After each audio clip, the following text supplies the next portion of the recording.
Now, our political guru from Queensland, Peter Gleeson, joins us each Monday. I'll tell you something about Peter.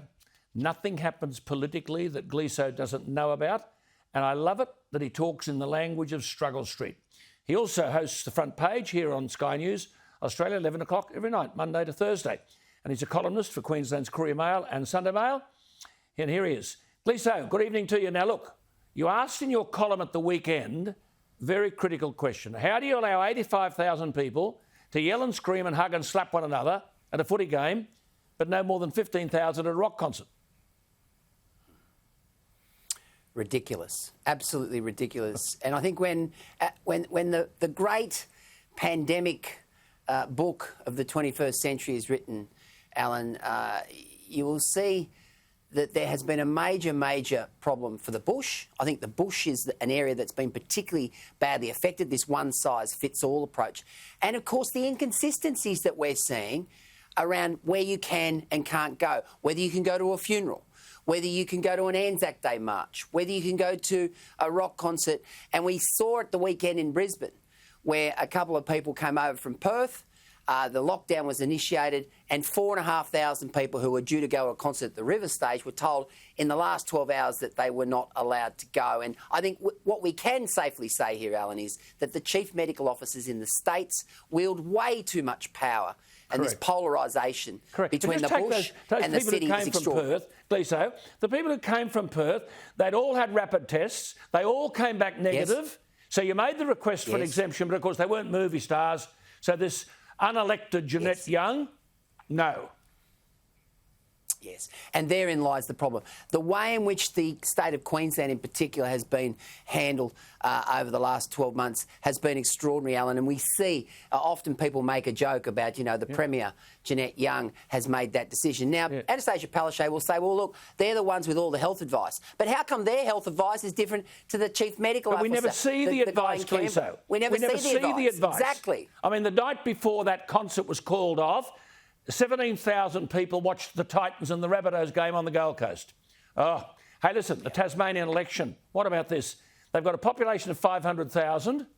They've got 10 federal senators, 5 members of the House of Representatives, 25 lower house state MPs, 15 in the upper house, 300 councillors across 29 local government areas. They've got 500,000 people. Gleeson, what's the definition of overgovernment? Well, this is the definition of overgovernment. Whenever I touch on this subject in my columns, Alan, I get more emails than any other subject. People absolutely believe in this country that we're overgoverned. I mean, we've got federal, state, local, and of course the states, and I just mentioned the fact that the states have been absolutely polarising when it comes to the pandemic and the way in which they have butted heads with the federal government. I mean, I think they got it wrong back in 1902 or whatever it was, Alan, with the Federation. I'd abolish the states. We'd be much better off. We'd save a fortune in salaries. We wouldn't have those red tape bureaucracies stopping progress and stopping development, and we'd have only 2 tiers of government. It'd be fantastic. Yeah. What about that pre-selection up your way?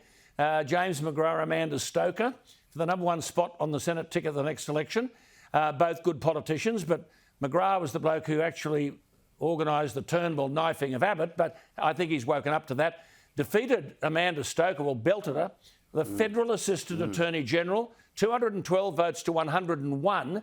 Shouldn't the Prime Minister and the party find a lower house seat for this woman so that we be sure her voice remains in Parliament? She's a potential Prime Minister, Stoker. Absolutely, Alan. She is a star, an absolute star, a rock star, as Paul Murray calls it. And I'll tell you what, the seat of Bowman, Laming is going. Now, there will be a pre-selection for there. As we know, if she wants to get ahead in life, she needs to be in the House of Representatives rather than being a senator. I still think that they will win 3 seats. I think Canavan, of course, McGrath and her, if she ran, would get in. But I think there's a great opportunity here to parachute her into the House of Representatives. What about the seat of Moreton? The seat of Moreton, it's been a Liberal seat for God knows when. It's available. The seat of Bowman. If you're fair dinkum about promoting talented women, find a spot for this woman. Now, you reported at the weekend, well, you led the charge on this, better late than never commitment by David CRISAFULLI to drain the LNP swamp up there. He said they were his intentions. Am I right in saying that whether they happen or not might be another story?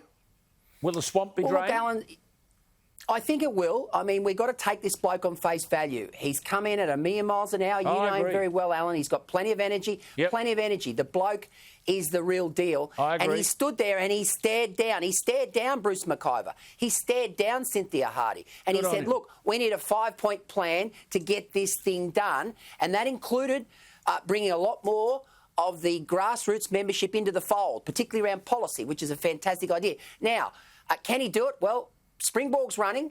Springborg was the architect of the merger back in 2008 between the Liberal and National Party. He's going to run for president. My mail is take $1.04 winks on Springborg getting the result there, Alan, because he's a certainty. And if he gets in, he'll be able to put a broom through this. And I think they're going to start. They're airing their dirty linen now so that they can clear the decks and have 3.5 years to tackle this mob. And look, Campbell Newman, there's a lot of controversy about Campbell Newman. I mean, he's learnt a lot. People are a lot better second time round. They're bringing him to the state executive. He knew how to win votes. He knew how to lose them too. But he's learnt a lot. I think that's a positive move. Massively positive move. Campbell Newman was one of the greatest Lord Mayors Brisbane has ever seen. He didn't cop the tag can-do Newman for doing nothing. Now, the problem is he went in too hard, too fast, got rolled in 2015, and all the Labor Party do, because they're so moribund, because they're so bereft of ideas, every time they go to an election, they say, oh, if you vote for Nichols or if you vote for Frecklington or you vote for CRISAFULLI, you're going to get Campbell Newman. That's an insult to the people's intelligence in this state. People are entitled to vote for the person they think is best for the job, not Campbell Newman. Good on you. Good on you. Just a quick one before you go. This Stephen Miles, the head kicker, the Deputy Premier, speaking at Brisbane's Labor Day event in front of Anthony Albanese, appeared to have called the Prime Minister Morrison a C. In a video recording, Miles said, Albo's here with us at Labor Day while Scott Morrison's charging $5,000 a head to have dinner with him. What a contrast. Now, the crowd thought it was funny. I mean, what kind of garbage language is this? Well, this fellow, get used to it, Alan, because, you know, when Palaszczuk goes, he'll be their nominated person to take over as Premier. I mean, you know, here's a bloke who goes to Byron Bay and tells people to holiday in Queensland. He changes the name of a hospital because he didn't like the fact that Campbell Newman named it. He presided over an IT bungle. I mean, he tears up $30 million contracts with New South Wales because he thinks it's smart. And did you notice today, Alan, that when he said it, they all laughed and thought it was fantastic. And then when he realised that it was a pretty monumental blunder and really poor form, he backtracked at 1,000,000 miles an hour. He's a flat-track bully, this bloke. Absolutely. Good on you, Gleeson. Great to talk to you. I love that you're on top of all of that stuff. You do a wonderful job. Keep at it, my friend. And we'll talk next week, eh? Thank you, Alan. There he is, and you can hear him cheers, tonight, mate. see him tonight at 11 o'clock here on Sky News.